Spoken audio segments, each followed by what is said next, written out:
Աղեկյան այսօր վաղ առավոտից ազգային ժողովի մոտ էր Մայր Հայաստան խմբակցությունը, խնդրում եմ ասել, թե ինչու, ինչ պատճառով եք այստեղ։ Երևանի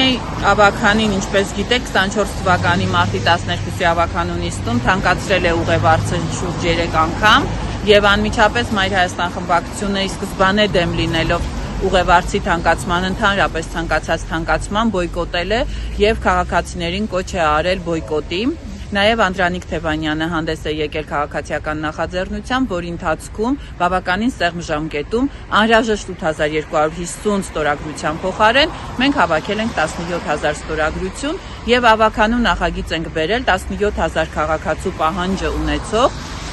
Մայր Հայաստան խմբակցության ավականու նախագիծը ուղևարցի մասին, որով հասարակական տրանսպորտը Երևանում սահմանվում էր մինչև 100 դրամ։ Սակայն, երբ որ արդեն պատրաստվել էր, որ պետք է Անդրանիկ Թևանյանը զեկուցեր, տեսանք, որ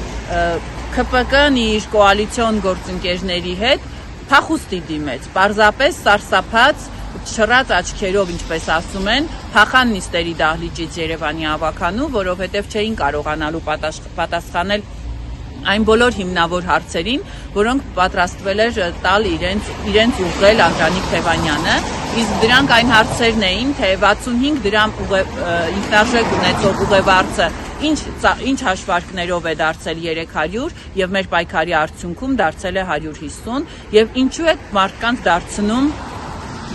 էլ ավելի խոցելի սոցիալապես, առանց աշխատավարձ, առանց կենսաթոշակներ բարձրացնելու, մարդկանց համար ուղևարցը շուրջ 3 եւ ավելի անգամ թանկացնելով, տրոլեյբուսի պարագայում հիշենք, որ 50-ից 150 դրամ է դարձել։ Եվ այս ընթացքում մեր քաղաքացիները լավ բոյկոտում են մինչև հիմա, եւ բոյկոտի մասշտաբների կայացվածության մասին է խոսում նաև այն պաշտոնական թվերը, որոնք իրենք հրապարակում են իրենց գործակարգավարային նիստերի ժամանակ, եւ հասկացան, որ Մայր Հայաստան խմբակցությունը պատրաստվում է գնալ հանրաքվեի, իսկ տեղական հանրաքվեի գնալով արդեն մենք պարզ ի ցույց էինք դնելու, որ քաղաքացիները դեմ են ուղևարցի թանկացմանը, որպեսզի կարողանան հերթական անգամ մարդկանց դարձնել տուգանքի եւ թալանի մատերիալ, իսկ սա իրենց ողջագրած քաղաքականությունն է 2018 թվականից ի վեր մինչ այսօր, իրենք փորձեցին օրենսդրական փոփոխությամբ հանդես գալ, որովհետև չէին կարող, օրենքը թույլ չէր տալիս մարդկանց տուգանել տրոլեյբուսներում, մետրոներում եւ ավտոբուսներում, հիմա փորձում են օրենսդրորեն այդ ամենը կարգավորել։ Բայց չէ՞ որ ասում էին, որ քաղաքացին տուգանքի մատերիալ չէ։ Չէ, փաստորեն իրենք ասում են, նոր իրենց ուսապարկերից մեկը ասեց, որ դա պոպուլիստական խոսույթ է, այսինքն Նիկոլ Փաշինյանին հենց իր ուսապարկը անվանեց պոպուլիստ, եւ փաստորեն իրենց համար Հայաստանի Հանրապետության քաղաքացին, հայ մարդը ընդհանրապես եւ տուգանքի եւ թալանի մատերիալ է եւ սուտ էին այն կոչերը, որ Նիկոլը ասում էր, թե քաղաքացին տուգանքի մատերիալ չէ կամ 3 միլիոն վարչապետ ունենք։ Այս ամենը սուտ էր, հերյուրանք էր, կրկին անգամ հերթական սուտն էր։ Եվ այսօր Մայր Հայաստան խմբակցության ավականու անդամները օրենսդիր մարմնի առջև էին, որպեսզի կրկին անգամ բարձրացնեն այն քաղաքացիների ձայնը, ովքեր բոյկոտելու իրենց սահմանադրական իրավունքն են իրացնում, իսկ նրանք են կենսաթոշակառուներ, առաջին, երկրորդ, երրորդ խմբերի հաշմանդամություն ունեցող քաղաքացիներ, ուսանողներ եւ աշակերտներ, եւ ինչպես են պատրաստվում տուգանել 10000-ից 15000 դրամ քաղաքացուն, երբ որ նա չունենա, պարզապես չունենա այդ գումարը, որ վճարի ուղևարցը։ Այսինքն, եթե քաղաքացին սոցիալապես անապահով է, սոցիալական արդարությունը ոտնահարելով,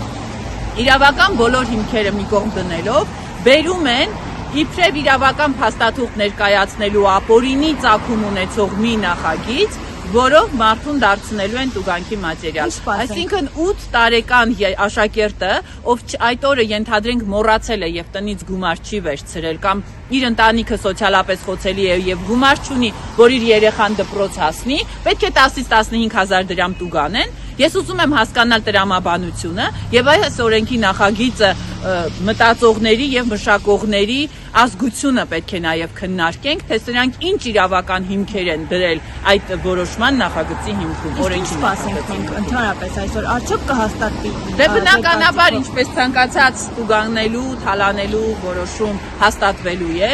բայց մենք այստեղ էինք, որպեսզի կանխեինք եւ իրենց մեջ արտնացնեինք մարդուն, որպեսզի հասկանային, որ չի կարելի այսքան ոտնահարել մարդկանց իրավունքները։ Հույս ունենք, որ իրենք մի փոքր խղճմտանք կձևավորեն եւ կհասկանան, որ սոցիալապես խոցելի խավերին չի կարելի այսքան ծաղր ու ծանակի ենթարկել։